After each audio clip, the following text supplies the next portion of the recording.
ফলালা কাকু মিঠা মালটা হইবে ইফতারির সময় দুধ বানাই খামু। এলাকায় নতুন নাকি? আমি 30 বছর যাবত এই জায়গায় ফলের ব্যবসা করতেছি, আমি কি টক মালটা বেশি? মালটা মিঠা হইবে তো। শোনো বাবা, রোজাতে মিথ্যে কথা বলবো না। আমার এই জায়গার এক পিস মালটা যদি তুমি কিনে খাও মনে হবে তুমি কাশ্মীরি আপেল খাচ্ছ। নিমু মালটা, তা আপেলের কথা কইলেন কে? ওরে বাবা, তুমি মালটা চাইছো, আমি তোমারে মালটাই দেবো, আপেল দিয়ে তো তোমারে বুঝালাম। ওরে আমি রোজা থাকি কি আপনার সাথে মিথ্যে কথা করছি নাকি বাবা? আব্বা, ওই মা দুপুরের খাবার পাঠাইছে, খাইয়ে বাড়ি খালি করে দাও, আর রাত্রির খাবার আনতে হবে না। তোরে কিন্তু একদম পাড়ায় মেরে ফেলবো। তো মা যে কইলো তুমি না সকাল 9টার সময় মাত্র দুকান বিস্কুট খেয়ে বাইরে যাও, এরপরে দুপুরে ভাত খাতে দেরি হইলে তুমি মার তালাক দিয়ে দিবা। তোরে কিন্তু একদম পাড়ায় মেরে ফেলবো। যা সরে যা, তুই পরে যা সর। এটা মারলেন কে? আপনার কি হয়? ও আমার পোলা তো যে কয় দুপুরে ভাত লইয়ে যে আপনি কোন রোজা? একদম কচি বাচ্চা, ও ঠিক মতো ইফতার উচ্চারণ করতে পারে না। ইফতার তো আরবি শব্দ। ওরে আমি শুধু ওই দুপুরের খাবারটাই শিওইছি বাবা। আব্বা, তোমার কিছু একটা ভুল আছে, তুমি খালি সবসময় আমার জোরে জোরে করে দাবায় রাখতে যাও। আমার বয়সী ছেলে পেলে সব বিয়ে শাদী হয়ে গেছে, অনেকের বাচ্চা কাচ্চাও আছে বড় বড়। আর তুমি যদি ইফতারি খাতেই চাও তাহলে মা তো তোমার সন্ধ্যের সময় ইফতারি বানায় পাঠাই দিতে পারে। তোরে কিন্তু একদম পাড়ায় মেরে ফেলবো।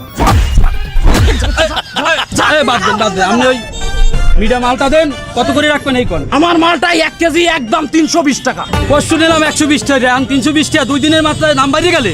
বাবা এটা রোজার মাস, তুমি কি এটা অন্য মাসের মতো ভাবলি হবে? এটা রোজার মাসে একটু দাম তো বাড়তি থাকবেই। তারপরে অন্য এলাকাতে আমি অনেক কম দামে রাখিছি বাবা, 320 টাকার কমে আমি দিতে পারবো না। আচ্ছা দেন 2 কেজি দেন, আর বেশি দাম নিলে কি আর মোর আল্লাহ আপনার বিচার আসবে।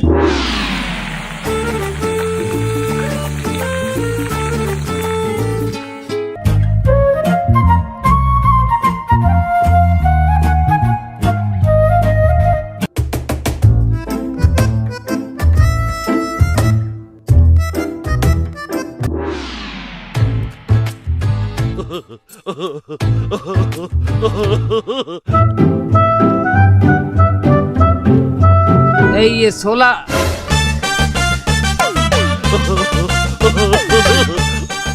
তুমি ইফতারি বেছো? হাই ছোলা কত করে দিয়া? 100 গ্রাম ছোলা দাও। কত রান্দা ছোলা নেবা? 100 গ্রাম 200 টাকা। কি বলে 100 গ্রাম ছোলা 200 টাকা? বেটা কি বাইলে? ওই যে বাইলে তোমার 1 কেজি ছোলার দাম 120 টাকা হয়, এই বিলে। বাদ দাও ও সমস্ত কথা বাদ দাও। ওই আমি বেগুনি নিমু 5টা, ওই 5টা বেগুনি কত? 5টা বেগুনির দাম 125 টাকা। কি বলে 125 টাকা? আমি বেগুনির দাম কত করিয়া? 25 টাকা। কি কয় এক পিস বেগুনি 25 টাকা? ওই লেরের বেগুনি আর দেখলে মনে হয় যে ছেড়ি না খাই রোজা রাখছে, অত শারীরিক অবস্থাও খারাপ। তুমি এই বেগুনি 25 টাকা কি বাইলে বেচো? আয় ওই যে বিলে আপনারা 1 কেজি বেগুনের দাম 150 টাকা রাখেন, এই বিলে। এই সমস্ত দানাই ফানাই করলে চলবে না। তুমি এই ছোট ছোট বেগুনি তুমি এই 25 টাকা করে পিস বেচতা, তোমার এলাকায় কিন্তু ব্যবসা বন্ধ করে দেবো একেবারে। ওস্তাদ, ওস্তাদ একবার অনুমতি দেন, ওর ওই মাথাটা মুই এই তেলের মধ্যে চুবাই ধরি, একটা মাথার চাপ হয়ে যাবে। মাথার চাপ হইলে মুই খুশি খুশি মনে 300 টাকা বিক্রি করবো আপনি মাথার চাপ। যদি না বেচতে পারি আমি বাজার সাইফুল না। ওস্তাদ তুই থাম। এই থামেন, ছোলা আর বেগুনি রাখেন। এই তেনান্না মুরগির চপ কত রে? কোন চিকেন চপ 1 পিস 150 টাকা। এই হালার বলা, আমি একজন ব্রয়লার মুরগি ব্যবসায়ী, একটা চপ এত দাম কিভাবে হয় আমারে বুঝা। হ্যাঁ, জিমাইনে ব্রয়লার মুরগিগুলো যখন 260 টাকা বেচে, সময় মনে থাকে না? এ ভাই তুই এই ফাইজলামি করিস না। ইফতারির আর 1.5-2 মিনিট বাহি আছে, ওই কমাই রাখ সব জিনিসের, কমাই রাখ তাড়াতাড়ি। ইফতারি দে। ব্যবসা তো আমরা হারা বছর করি না, এই বছরে একবার রমজান মাসেই করি। এ বেটা ফাইজলামি করিস না। আর একটা ইফতারির দোকান অনেক দূরে, 1.5-2 মিনিট আছে ইফতারির। ভাই তুই দে কমাই রাখ দে। তোমরা যেমন বেশি বেশি দাম নিয়ে মাইসিরে ঠেয়াই দেছো এই রমজান মাসে, আমিও হেরম তোমাকে ঠেয়াই দিলাম। এখন তোমরা নেলে নাও, না নেলে যাও।